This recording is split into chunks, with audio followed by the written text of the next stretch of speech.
आमर बड़पड़ानु छुआ मैंने कृष्ण और बलराम बाहर के दल दल आसुले और बंशी बजे बजे आसुले रजा घर आसला मुग बिरी कोलथ चूड़ा चाउल मिठा विभिन्न प्रकार मिष्टान्न सब रजा घर आसुला आमर जेन हे दिलबेहलपुर जंगल न हे छक अंचल रे बहुत जंगल थिला हेते बेले कृष्ण बलराम को बंटा होता और से माने फेर बंशी बजे बजे जाउतले ताको पूजा करा जाउतला हेटा खाली सोनपुरे नुहे जिल्लार विभिन्न जगार होता किंतु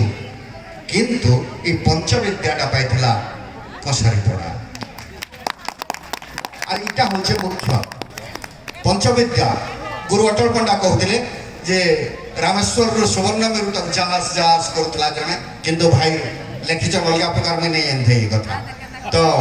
जहाज जहाज करुला जने से भितर पंचविद्या पाइला और पंचविद्या पाइकरी आनिकरी कसारीपड़ा देला पूजा है कसारीपड़ा से दिन यात्रा आरंभ हो गोवर्धन मल्ल कथा यहाँ हरिवंश अच्छे भागवत अच्छे सबुथ अच्छे गोवर्धन मल्ल गुरु होचन कृष्ण बलराम का आपण मैंने समस्ते जानते तो इतिहास कथा कहले बहुत दूर पलाबा कि नाई कहूँ आम साधारण कलाकार लोक मते कई जन भाई जन आसिक कहले जे आपण गोटे गीत गाइबे जी मुई तो गीत गाई ना जाने एक्चुअल तथापि एवं कृष्ण यात्रा हो